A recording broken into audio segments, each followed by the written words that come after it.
یزید کو کوفہ کے حالات سے باخبر کرنے والا کسی صحابی رسول کا بیٹا تھا۔ جب امام مسلم بن عقیل امام حسین علیہ السلام کے حکم پر کوفہ کے حالات کی جانچ پڑتال کرنے کے لیے کوفہ پہنچے تو کوفیوں نے امام مسلم بن عقیل علیہ السلام کے ہاتھ پر امام علی مقام امام حسین علیہ السلام کی بیعت کی، اور چند ایک نہیں بلکہ ہزاروں کی تعداد میں کوفیوں نے امام علی مقام امام حسین علیہ السلام کی بیعت امام مسلم بن عقیل علیہ السلام کے ہاتھ پر کی۔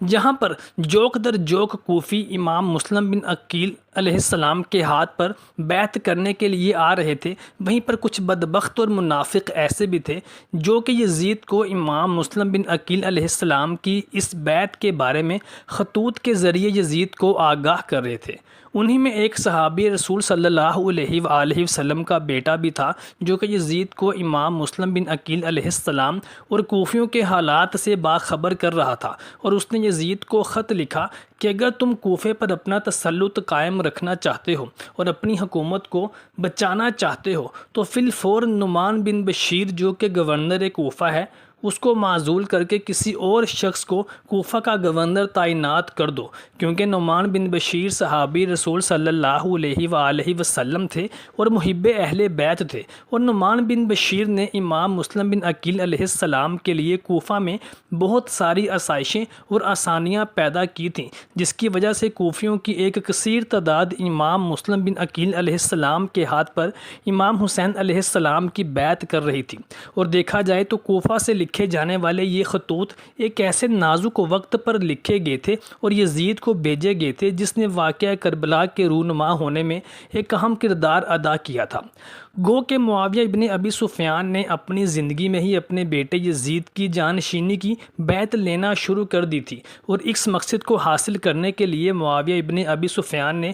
دولت، روب اور ڈر خوف کا بازار گرم کیے رکھا تھا۔ جو لوگ ڈر سے، روب اور دبدبے سے اور خوف سے نہ مانے ان کو دولت کی لالچ دے کر یزید کی جانشینی پر مجبور کیا جا رہا تھا۔ معاویہ ابن ابی سفیان کی وفات کے بعد جب یزید خود تخت نشین ہوا تو اس نے اپنے باپ معاویہ ابن ابی سفیان کی وصیت کے مطابق امام علی مقام امام حسین علیہ السلام سے اپنی خلافت کی جانشینی کی بیعت کرنے کا مطالبہ کیا۔ امام علی مقام امام حسین علیہ السلام کو جب یزید کی خلافت کی بیعت کا مراسلہ ملا تو آپ شش و پنج میں مبتلا ہو گئے کہ اس معاملے میں کیا اقدامات کیے جائیں۔ ایسے میں آپ کے برادر محمد ابن حنفیہ امام حسین علیہ السلام کے پاس حاضر ہوئے اور آپ کو مفید مشوروں سے نوازنے لگے۔ انہوں نے مشورہ دیا کہ آپ یزید کی جانشینی کو ہرگز قبول نہ کیجیے، اس کی بیعت نہ کیجیے، لیکن کسی ایک جگہ پر مستقل طور پر رہنے سے بھی گریز کیجیے۔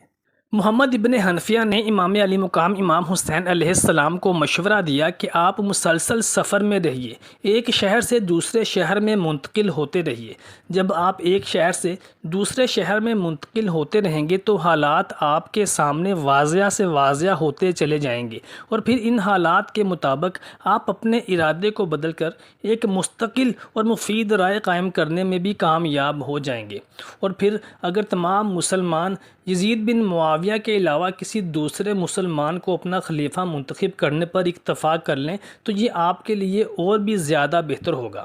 امام علی مقام امام حسین علیہ السلام نے اپنے برادر محمد بن حنفیہ کے ان مشوروں پر عمل کیا اور ان کی رائے کا خیر مقدم کیا، لیکن آپ نے ساتھ ہی محمد بن حنفیہ کو یہ بھی حکم دیا تھا کہ آپ مدینہ منورہ میں میرے نائب کے طور پر رہیے گا اور میرے ساتھ شریک سفر نہ ہوں، یہاں میری آنکھ بن کر رہیں اور مجھے مدینہ منورہ کے حالات سے باخبر رکھیے گا۔ اسی ضمن میں یہ بیان بھی کرتے چلے کہ محمد بن حنفیہ کے بارے میں مختلف روایات میں کہا جاتا ہے کہ انہوں نے امام علی مقام امام حسین علیہ السلام کا ساتھ نہیں دیا تھا اور کربلا کی جنگ میں بھی امام حسین علیہ السلام کے ساتھ شریک نہیں ہوئے تھے، جبکہ اس کی سب سے بڑی وجہ امام علی مقام امام حسین علیہ السلام کا وہ فرمان تھا کہ امام حسین علیہ السلام نے خود اپنے برادر محمد بن حنفیہ کو مدینہ منورہ میں رکنے کا اور ان کو مدینہ منورہ کے حالات کی خبر دیتے رہنے کا حکم دیا تھا۔ کچھ روایات میں محمد بن حنفیہ کی بیماری کا بھی ذکر ملتا ہے کہ وہ بیماری کی وجہ سے امام علی مقام امام حسین علیہ السلام کے ساتھ شریک سفر نہ ہو سکے تھے اور جنگ کربلا میں شریک نہ ہو سکے۔ کچھ تاریخ دان یہ بھی لکھتے ہیں کہ امام علی مقام امام حسین علیہ السلام کے سفر کا نتیجہ کربلا کے دردناک واقعہ پر منتج ہوگا، اس کے بارے میں خود امام علی مقام امام حسین علیہ السلام بھی پوری طرح سے آگاہ نہ تھے، اور وہ یہ نہ جانتے تھے کہ حالات اس قدر گھمبیر رخ اختیار کر لیں گے کہ خانوادہ رسالت صلی اللہ علیہ وآلہ وسلم کو بے دردی کے ساتھ شہید کر دیا جائے گا۔ اگر محمد ابن حنفیہ کو اس بارے میں ذرا سا بھی ادراک اور شعور ہوتا تو وہ ضرور امام علی مقام امام حسین علیہ السلام کے ساتھ شریک سفر ہوتے، کیونکہ ان کے والد گرامی حضرت علی رضی اللہ تعالی عنہ نے محمد بن حنفیہ کو وصیت فرمائی تھی کہ ہمیشہ اپنے بھائیوں امام حسن علیہ السلام اور امام حسین علیہ السلام کا ساتھ دینا۔ دیکھا جائے تو امام علی مقام امام حسین علیہ السلام نے اپنے برادر محمد بن حنفیہ کے اس مشورے پر منوعاً عمل فرمایا، اور آپ نے مدینہ منورہ سے سفر اختیار کیا اور مکہ مکرمہ میں جا کر سکونت اختیار فرمائی۔ وہاں پر جب کوفیوں کے خطوط کا تانتا بند گیا تو پھر امام علی مقام امام حسین علیہ السلام نے اپنے برادر امام مسلم بن عقیل علیہ السلام کو کوفہ کے حالات کی جانچ پڑتال کرنے کے لیے وہاں روانہ کیا۔ امام مسلم بن عقیل علیہ السلام کے ہاتھ پر بیعت جب کوفی کرنے لگے تو صحابی رسول حضرت سعد ابن ابی وقاص رضی اللہ تعالیٰ عنہ کے بیٹے عمر بن سعد نے یزید کو خطوط لکھ کر کوفہ کے حالات سے اور امام مسلم بن عقیل کی بیعت کے حوالے سے باخبر کیا اور نعمان بن بشیر کو معزول کرنے کا مشورہ دیا، جس پر یزید نے فوراً عمل کرتے ہوئے حضرت نعمان بن بشیر کو معزول کر دیا اور ایک ظالم، مکار اور دھوکے باز شخص عبید اللہ ابن زیاد کو کوفہ کی گورنری پر مامور کر کے اس کو کوفہ روانہ کر دیا، اور ساتھ ہی اس کو ہدایات دیں کہ ہر صورت میں امام علی مقام امام حسین ابن علی علیہ السلام کا راستہ روک کر ان سے میری خلافت کی بیعت لی جائے یا پھر ان کو شہید کر دیا جائے، تاکہ میری خلافت، میری حکومت اور اقتدار کے راستے میں آنے والی ہر رکاوٹ دور ہو جائے اور تمام راستے صاف ہو جائیں۔ عبید اللہ ابن زیاد نے کوفہ کی گورنری سنبھالتے ہی امام مسلم بن عقیل علیہ السلام کی بیعت کرنے والے تمام کوفیوں کو کڑی سے کڑی سزائیں دیں، ان کو قید خانوں میں ڈال دیا اور امام مسلم بن عقیل علیہ السلام اور ان کے بیٹوں کی تلاش میں اپنے لوگوں کو پھیلا دیا اور ان کے سروں پر انعام کا اعلان کر دیا۔ روایات کے مطابق اسی عمر بن سعد کو امام مسلم بن عقیل علیہ السلام نے اپنی آخری وصیت سے بھی آگاہ کیا تھا اور اپنے بیٹوں کو بخیر و عافیت امام حسین علیہ السلام کے پاس پہنچانے کی وصیت فرمائی تھی، لیکن عمر بن سعد ملعون نے امانت میں خیانت کرتے ہوئے امام مسلم بن عقیل علیہ السلام کی اس وصیت کے بارے میں ابن زیاد کو آگاہ کر دیا اور امام مسلم بن عقیل علیہ السلام کی شہادت میں اپنا مکروہ کردار ادا کیا، اور بعد میں امام مسلم بن عقیل علیہ السلام کے دو کمسن شہزادوں کو بھی بری طرح سے بے دردی کے ساتھ شہید کر کے ان کے سر عبید اللہ ابن زیاد کے سامنے پیش کیے گئے۔ امام علی مقام امام حسین علیہ السلام چاہتے تو یزید کی بیعت کر کے تمام حالات کو یکسر تبدیل بھی کر سکتے تھے اور اپنی باقی زندگی کو آرام و سکون کے ساتھ اللہ تبارک و تعالیٰ کی عبادت میں مدینہ منورہ یا مکہ مکرمہ میں بسر کر سکتے تھے، لیکن امام علی مقام امام حسین علیہ السلام نے یزید جیسے فاسق اور فاجر شخص کی بیعت کیوں نہ کی؟ اس کے پیچھے وجوہات بے شمار تھیں، لیکن کوئی بھی وجہ ہو، سب سے بڑی وجہ تو یہی تھی کہ امام علی مقام امام حسین ابن علی المرتضیٰ علیہ السلام نے اپنی زندگی میں جتنے بھی خلیفہ منتخب ہوتے ہوئے دیکھے تھے وہ جمہوری طریقے سے منتخب ہوتے ہوئے دیکھے تھے، اور یزید بن معاویہ کی خلافت کسی طرح سے بھی ان جمہوری طریقوں کو اور تقاضوں کو پورا نہ کرتی تھی اور وہ جمہوری طریقے سے وجود میں نہ آئی تھی۔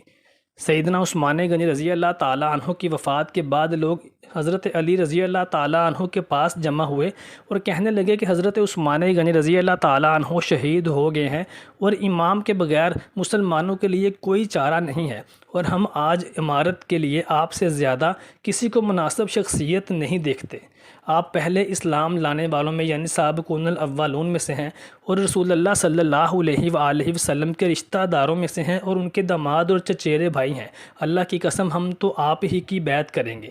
حضرت علی رضی اللہ تعالیٰ عنہ نے جواب دیا کہ میری بیعت تمام مسلمانوں کے سامنے مسجد میں ہوگی اور یہ خفیہ طریقے سے نہ ہوگی اور مسلمانوں کی مرضی کے بغیر تو حتیٰ نہیں ہوگی۔ یہ وہ حالات تھے جن کو امام حسین علیہ السلام نے خود اپنی آنکھوں سے ملاحظہ فرمایا تھا، تو پھر وہ کیسے ایک ایسے شخص کی خلافت کی بیعت کر سکتے تھے جو فاسق تھا، جو فاجر تھا اور سنت رسول صلی اللہ علیہ وآلہ وسلم کو تبدیل کرنے والا تھا، اور شراب اور فسق و فجور میں مشغول رہنے والا شخص تھا، جو اپنی بیعت کو تمام مسلمانوں کے سامنے نہیں بلکہ دولت کے عوض اور ڈر اور خوف کی بنیاد پر قائم کرنا چاہتا تھا۔ یزید کو خط لکھنے والا عمر بن سعد عشرہ مبشرہ صحابہ کرام علیہ اجمعین میں شمار ہونے والے حضرت سعد ابن ابی وقاص رضی اللہ تعالیٰ عنہ کا بیٹا تھا۔ سیدنا سعد ابن ابی وقاص رضی اللہ تعالیٰ عنہ نبی کریم صلی اللہ علیہ وآلہ وسلم کے جانثار رفقا میں شامل ہوتے تھے، اور وہ نبی کریم صلی اللہ علیہ وآلہ وسلم کے شانہ بشانہ ہر آزمائش میں اور جنگ و جدل میں ساتھ کھڑے نظر آتے تھے۔ لیکن ان کا بیٹا عمر بن سعد فتنوں کا شکار ہو چکا تھا، اور وہ دولت کی ہوس میں مبتلا ہو چکا تھا۔ اس نے کئی بار اپنے والد گرامی سیدنا سعد ابن ابی وقاص رضی اللہ تعالیٰ عنہ کو بھی سیاسی اور حکومتی معاملات میں دخل اندازی کرنے کا مشورہ دیا، کیونکہ ان کا صحابہ کرام علیہ اجمعین میں ایک اہم مقام تھا، اور وہ عشرہ مبشرہ صحابہ میں شمار ہوتے تھے۔ اگر وہ چاہتے تو خود بھی خلافتی امور میں کوئی اہم ذمہ داری حاصل کر سکتے تھے، لیکن وہ زہد و تقوی اور پارسائی کی زندہ مثال تھے۔ فقر و فاقہ اور سادگی میں نبی معظم صلی اللہ علیہ وآلہ وسلم کی سنت پر عمل درآمد کرنے والے صحابہ میں ان کا شمار ہوتا تھا۔ انہوں نے گوشہ نشینی اختیار کیے رکھی تھی، اور اپنے بیٹے کو بھی واضح نصیحت کی، اس کو فتنوں اور دولت کی لالچ سے دور رہنے کی تلقین کی، لیکن عمر بن سعد باز نہ آیا، کیونکہ اس کی آنکھوں پر تو دولت کی اور ہوس کی پٹی بندھی ہوئی تھی۔ چنانچہ اس نے یزید ملعون کے پالتو دہشت گردوں میں شمولیت اختیار کر لی، اور واقعہ کربلا میں اور شہادت امام علی مقام امام حسین علیہ السلام میں ایک مکروہ کردار ادا کیا۔ ابن زیاد نے شمر اور عمر بن سعد کو حکم دیا تھا کہ امام علی مقام امام حسین علیہ السلام کو یزید کے پاس پہنچنے سے پہلے ہی ان کو روکا جائے اور ان کی نیت اور ارادہ معلوم کیا جائے۔ اس مقصد کے تحت شمر نے عمر بن سعد کو کہا کہ امام علی مقام امام حسین علیہ السلام کے پاس جاؤ اور جا کر ان سے مذاکرات کرو کہ وہ کیا چاہتے ہیں۔ جب ابن سعد نے امام علی مقام امام حسین علیہ السلام سے گفت و شنید کی تو پتہ چلا کہ امام علی مقام امام حسین علیہ السلام چاہتے ہیں کہ یا تو انہیں دمشق میں یزید ملعون کے پاس بھیج دیا جائے تاکہ وہ اس سے جا کر براہ راست بات چیت کر سکیں، یا پھر امام حسین علیہ السلام چاہتے ہیں کہ ان کو مدینہ منورہ یا مکہ مکرمہ جانے دیا جائے۔ جب عمر بن سعد نے شمر کو امام حسین علیہ السلام کے خیالات سے اور ان کے ارادوں سے آگاہ کیا تو شمر نے حکم دیا کہ امام علی مقام امام حسین علیہ السلام کو نہ تو واپس جانے دیا جائے گا اور نہ ہی ان کو یزید کے پاس دمشق بھیجا جائے گا، بلکہ ان کے ساتھ جنگ کر کے ان کو شہید کر دیا جائے تاکہ یہ یزید کی خلافت اور حکومت اور اس کے اقتدار کی راہ میں آنے والی آخری رکاوٹ بھی ہٹ جائے۔ عمر بن سعد نے شمر سے کہا کہ امام علی مقام امام حسین علیہ السلام کے ارادے سے میں واقف ہوں، وہ جنگ کرنا نہیں چاہتے تو میں ان کے ساتھ جنگ کیوں کروں گا، اور میں تو خود امام علی مقام امام حسین علیہ السلام کے مرتبے کی وجہ سے ان کے ساتھ جنگ کرنا نہیں چاہتا۔ لیکن شمر نے عمر بن سعد کو شام کی ایک ریاست کی حکمرانی کا خواب دکھایا۔ اب عمر بن سعد چونکہ بچپن سے ہی حکمرانی کے اور دولت مند ہونے کے خواب دیکھتا آیا تھا، چنانچہ وہ شمر کی باتوں میں آ گیا، اور یوں اس نے امام علی مقام امام حسین علیہ السلام اور ان کے سارے قافلے پر پانی بند کر دیا اور نہر فرات پر اپنی فوجوں کے پہرے بٹھا دیے، جس سے خانوادہ رسالت صلی اللہ علیہ وآلہ وسلم کے ننھے پھول اور خواتین پانی کی قلت کا شکار ہوئے اور ان کے ساتھ جنگ کی گئی۔ اور واقعہ کربلا میں امام علی مقام امام حسین علیہ السلام اور ان کے خاندان کی دردناک شہادت میں عمر بن سعد ملعون نے ایک اہم کردار ادا کیا،